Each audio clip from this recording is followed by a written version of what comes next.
पहाड़ी की तलहटी में बना एक गांव सुंदर गांव था। जैसा सुंदर गांव था वैसा ही सुंदर उसका गांव का नाम था सुंदरपुर।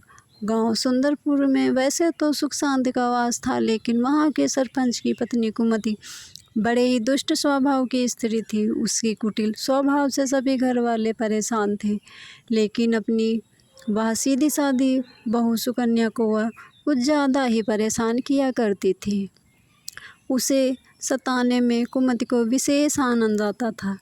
बेचारी सुकन्या सुबह मुँह अंधेरे बिस्तर से उठकर काम पर जुट जाती और अर्धरात होने पर कहीं बिस्तर में सोने को मिलता। इस पर भी कुमति की निगाहों में सुकन्या खटकती रहती। एक दिन सुबह सुकन्या घर में झाड़ू बहारू कर रही थी कि उसके साथ कुमति वहाँ आई और बोली, तेरे हाथों में जान नहीं है क्या? ज़रा जल्दी जल्दी हाथ चला, मैं मंदिर जा रही हूँ। मेरे आने तक खाना तैयार रखना, आते ही खाऊंगी। और सुन, एक भी दाना अन्न का बर्बाद ना होने पाए। सुकन्या का करती बेचारी चुपचाप स्वीकृत में गर्दन हिला दी। इधर घर की सफाई करके सुकन्या तुरंत खाना बनाने में जुट गई। खाना बनाते समय वह सोच रही थी कि एक पल के लिए भी तो चैन की सांस नहीं लेने दे पाती, लेकिन सासू जी हैं कि हर काम में भी मेघ निकालती हैं। उनके ताने देने की आदत ना जाने कब जाएगी। तभी बाहर से दरवाज़ा खटखटाने की आवाज़ आई। सुकन्या ने सोचा, अभी अभी भोजन तैयार ही हुआ है, लगता है सासू जी जल्दी लौट आई हैं। उसने उठकर दरवाज़ा खोला तो देखा एक सन्यासी बाहर खड़े हैं।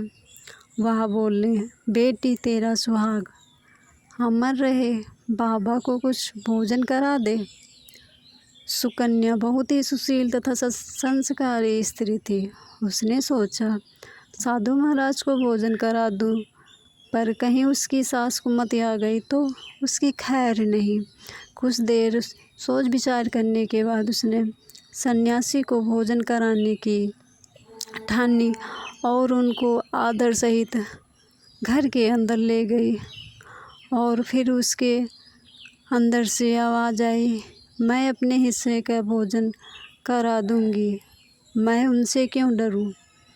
और बड़े ही अतिथि और धर्म का पालन करते हुए उनको भोजन के लिए अंदर ले गई।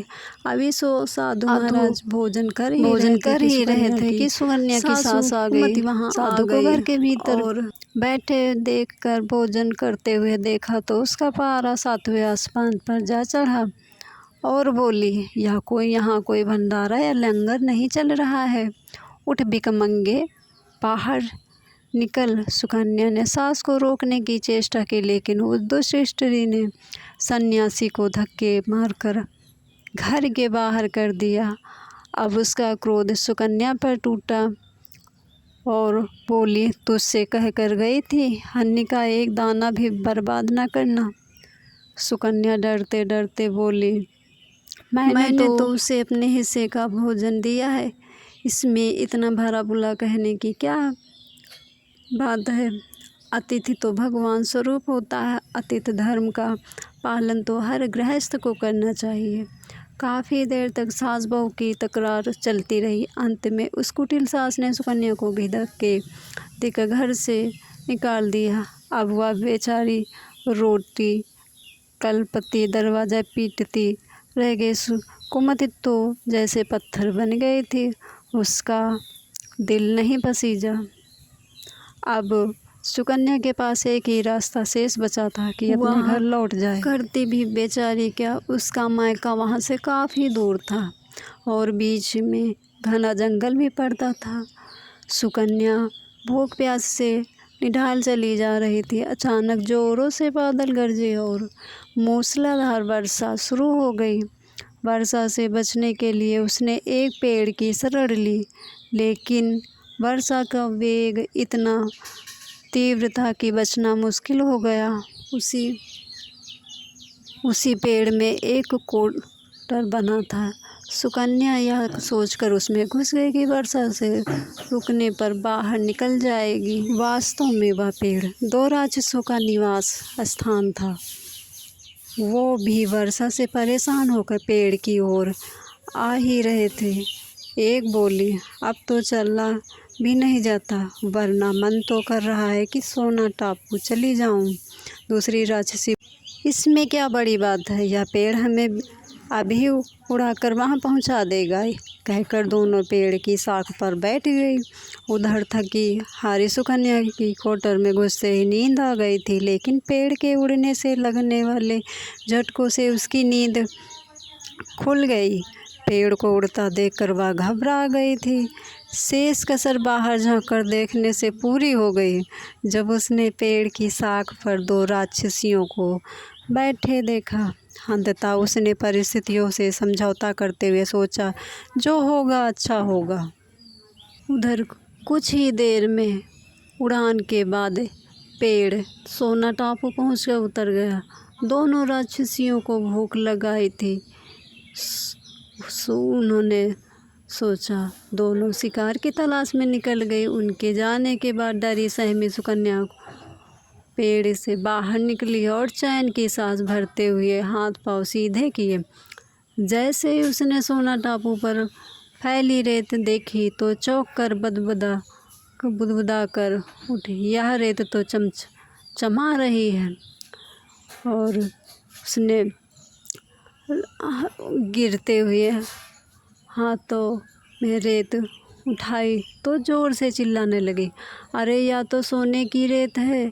अपनी धोती के आंचल में वह जितनी रेत बांध सकती थी बांध ली और पुनः क्वार्टर में घुस गई। तभी दोनों राक्षसियों पेड़ की ओर वापस आई। एक बोली, भरपेट खाकर तृप्ति हो गई, अब वही लौट चलते हैं जहाँ से आए थे। थोड़ी ही देर में वह पेड़ फिर वहाँ पहुँच गया। पाँव फटने पर सुकन्या उसी पेड़ के जो गुफा थी उसी में चुपचाप बैठी रही। जब किसी कार्यवश वे राक्षसियाँ बाहर गईं तो सुकन्या घर की ओर चुपचाप निकलकर घर की ओर निकल गई। और वह सोच ही रही थी कि कितना सोना देखकर सासू जी खुशी से पागल हो जाएंगी और सारे गिले से शिकवे दूर करके मुझे गले से लगा लेंगी। घर के द्वार पर पहुंचते ही सुकन्या बोली, देखो सासू जी मैं क्या लाई हूँ, देखो सासू जी मैं क्या लाई हूँ।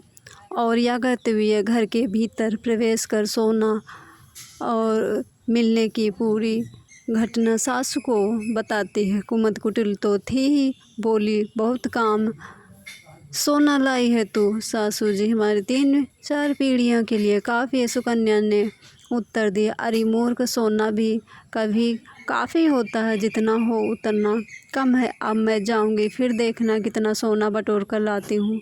सुकन्या ने अपनी सास को बहुत समझाया, पर उस लालची और बुद्धिहीन स्त्री ने उसकी एक ना सुनी और जाकर उसी पेड़ और उन्हें लेकर उड़ चला।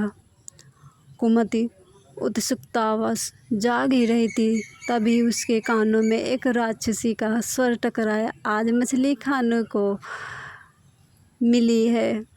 दूसरे ने उत्तर, चलो मत्स्य, और वहाँ पर जाने पर बहुत सारी मछलियाँ मिल जाएंगी खाने को। उनकी बातों को सुनकर उसी क्वार्टर में बैठी लालची कुमति स्वयं पर संयम न रख सकी और बोल पड़ी, अरे तुम सोना टापू क्यों नहीं जा रही। उसकी आवाज़ सुनकर एक राक्षसी बोल पड़ी, अरे इस पेड़ में क्वार्टर के अंदर कोई चोर है और जो छिपा बैठा है। उन्होंने कुमद को क्वार्टर से उठाकर बाहर फेंक दिया। धरती पर गिरते ही उसके प्राण पखेरु उड़ गए। कहानी का उद्देश्य यही कि लालच कभी नहीं करना चाहिए, जितना मिल जाए उसी में